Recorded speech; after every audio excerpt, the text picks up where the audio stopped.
Hi, Lois Vogel-Sharp. Today's March 4th, 2019. And I was praying this morning, and I just started getting these statements that have meaning to them. And then I got a prophetic word from the Father. So let me just read what I got this morning, because it makes a lot of sense, the things that I'm going to say here.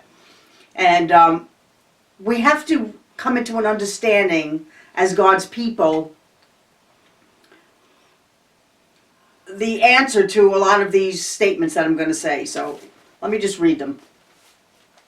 Number one, we can't follow Jesus if you don't know what Jesus has said. We cannot know what he said unless we have read the Bible. You cannot just take a person's word and believe it. You have to find out what is truth yourself. The Bible was written not by men, but under the inspiration of the Spirit according to the Word. How can you know what is right and what is wrong in God's eyes unless you have read what he says in his Word? We have to believe in something as truth. And is it truth? If you believe it is truth, then do you follow it? Man can deceive you.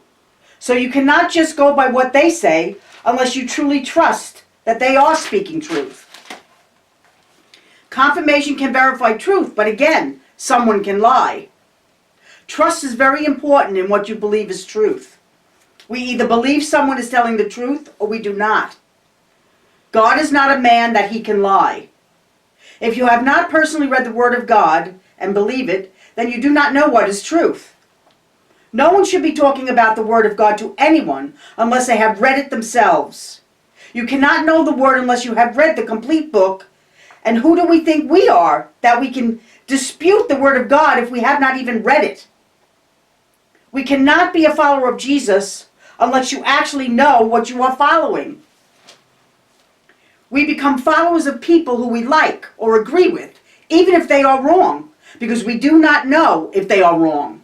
Because we have never read the Bible ourselves to see if what they say is truth.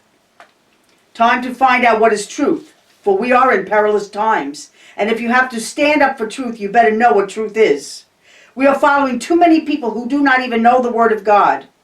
Do not just blindly trust anyone. Find out by reading the Bible yourself, and make sure you read a Bible that has not been compromised. Even after we read the Scripture, there are those who do not agree on every issue. But anyone who calls themselves a Christian, a follower of Jesus, should agree to John 3:16 and the things that the Bible tells us are sin.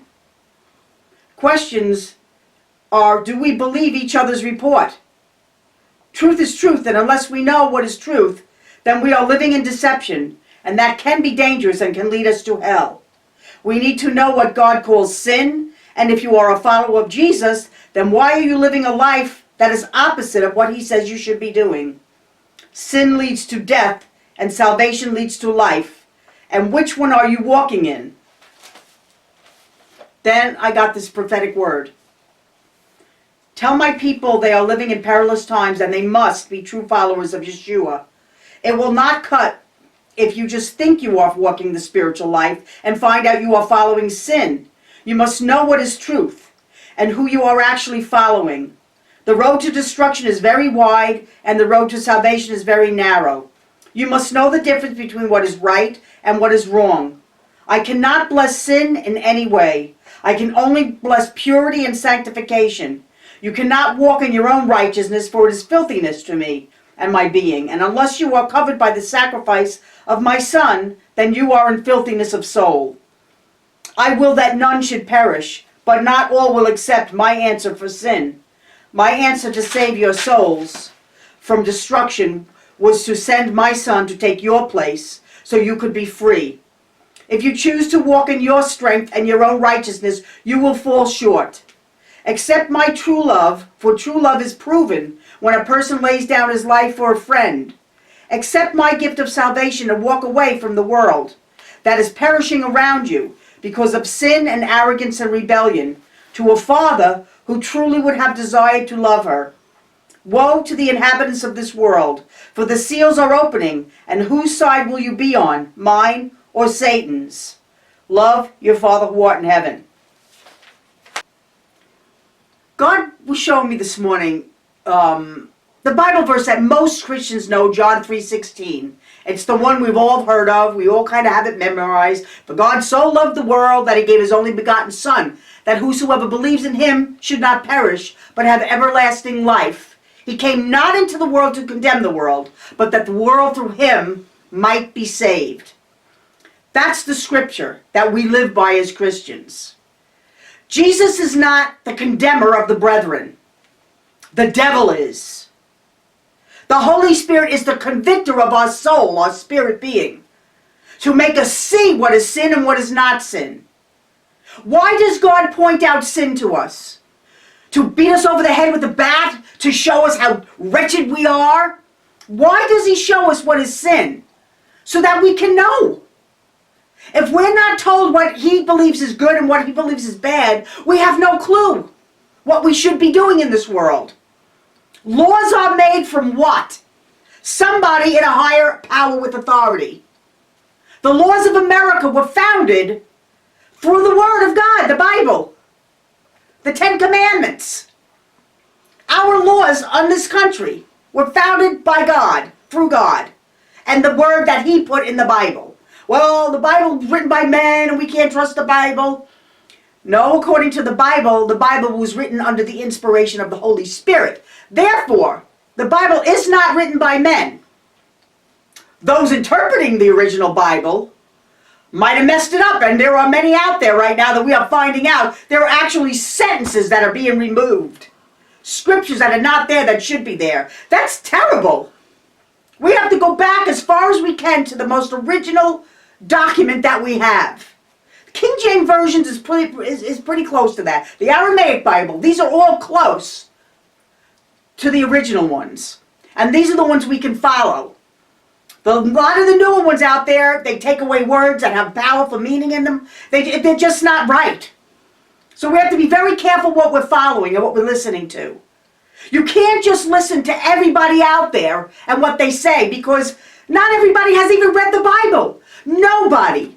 Absolutely nobody should be out there doing videos that has not read the entire Word of God and has studied it. Nobody.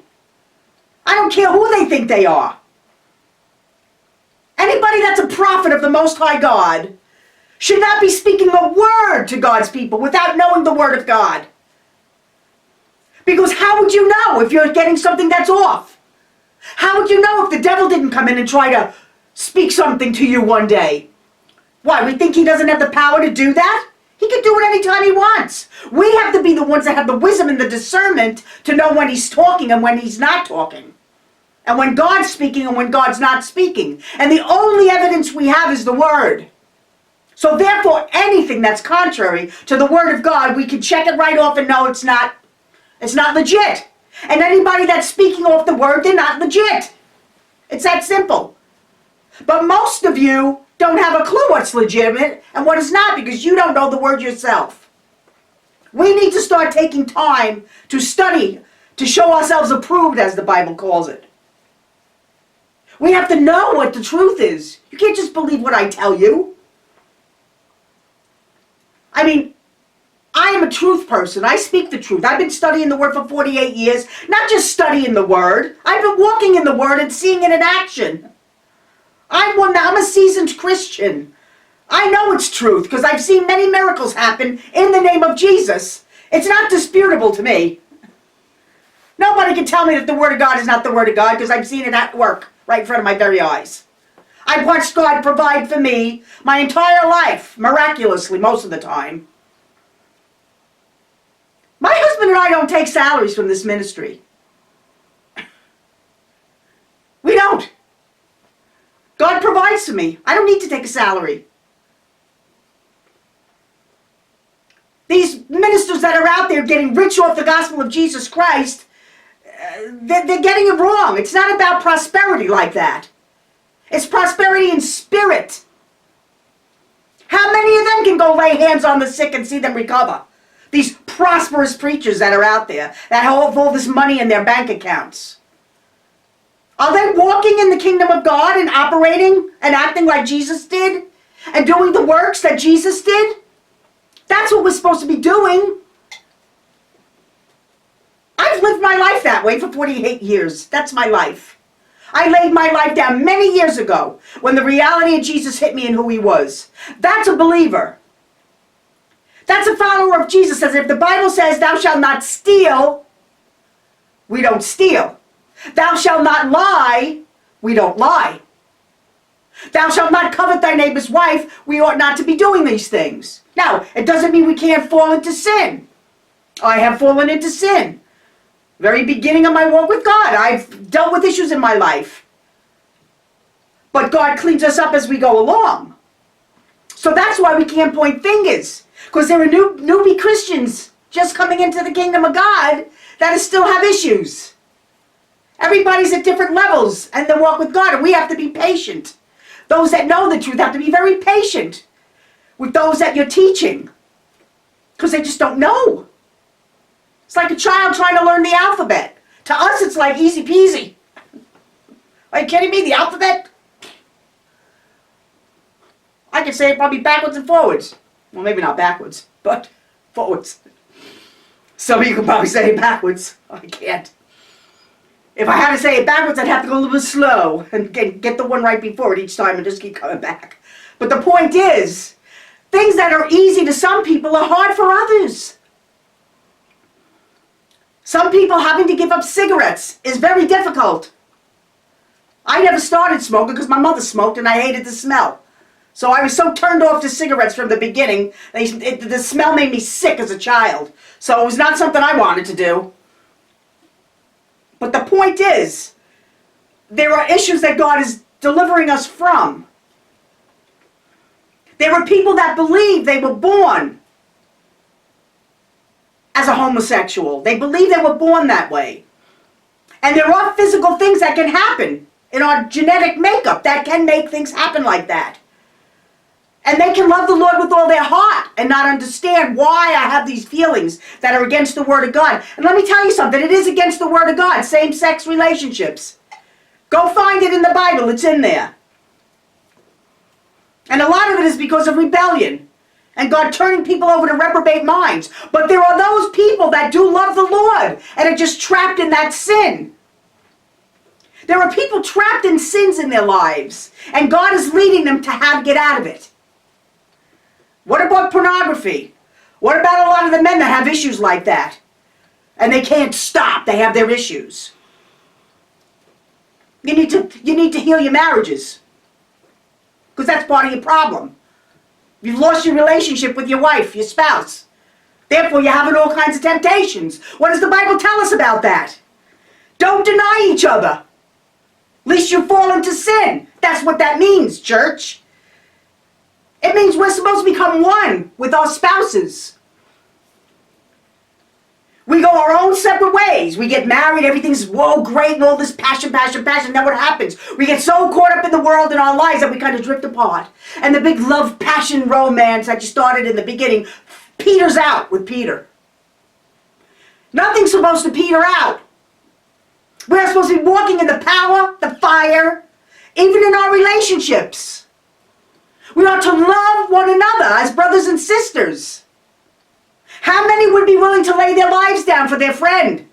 Not too many. We'd run the other way real quick. I've seen people do it. The minute they think there's a problem, whoa, I'm out of here. They jump ship as fast as they can. That's what happens.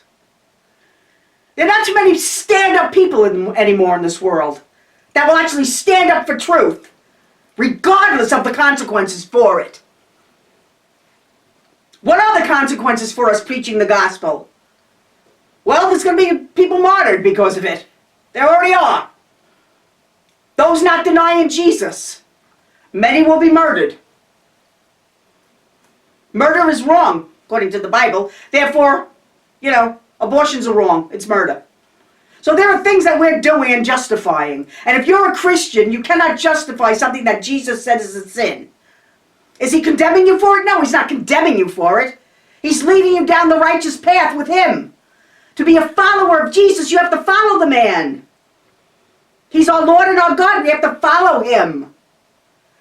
We follow him because that's who we believe is speaking the truth.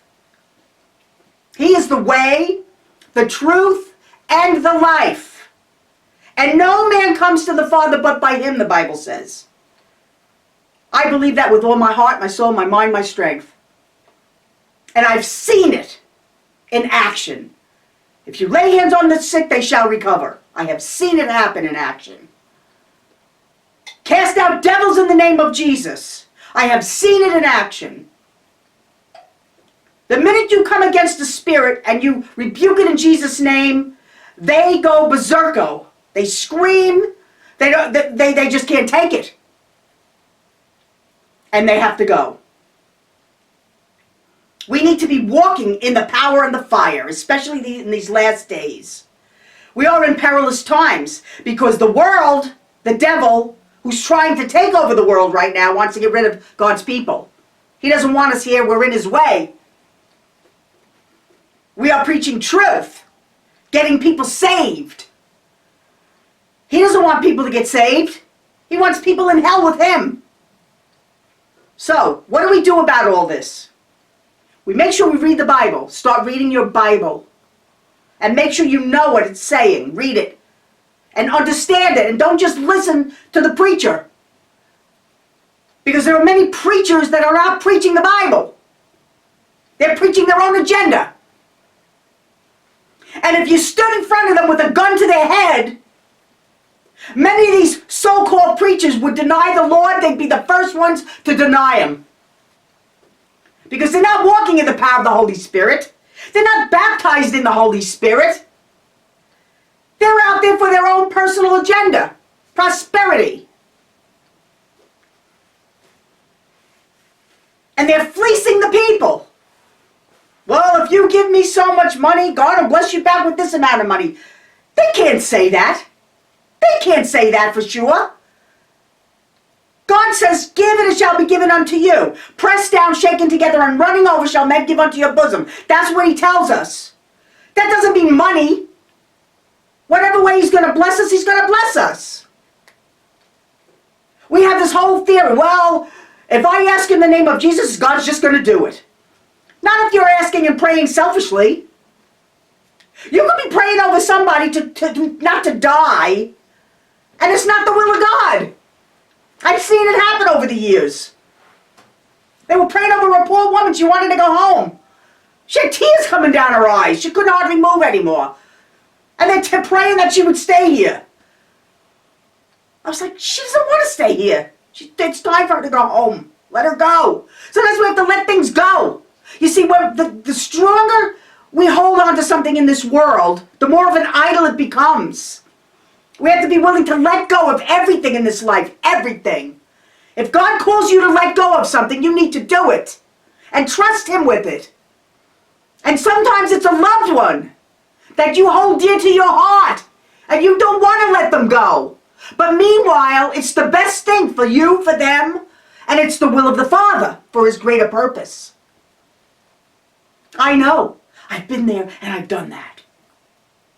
And my life is more blessed than ever right now. Because I am in the will of God. And I am doing what he's called me to do. Therefore, God gives me what I need to do it. Do I have issues I have to deal with? Of course. The enemy doesn't like that I'm out here. The enemy does not like that I'm telling you God loves you. And love one another. Because he wants us to hate each other. He wants us to point fingers at each other. He wants us to knock each other down. He wants us to destroy the kingdom of God from within. That's what he's looking to do. Just like he's looking to destroy America from within. That's what he was doing. He infiltrates. Wolves in sheep's clothing, he comes in. And then he plants little negative seeds. And we believe it because we don't know what's truth. You better find out what truth is. Get the Word of God and start reading it for yourself. And then you'll see what truth is. And you'll have more power in it. Because you'll say, no, no, no, no. I know what it says. I read it myself. That's what it's all about. Walking and following Jesus. Yeshua HaMashiach, our Lord and our God.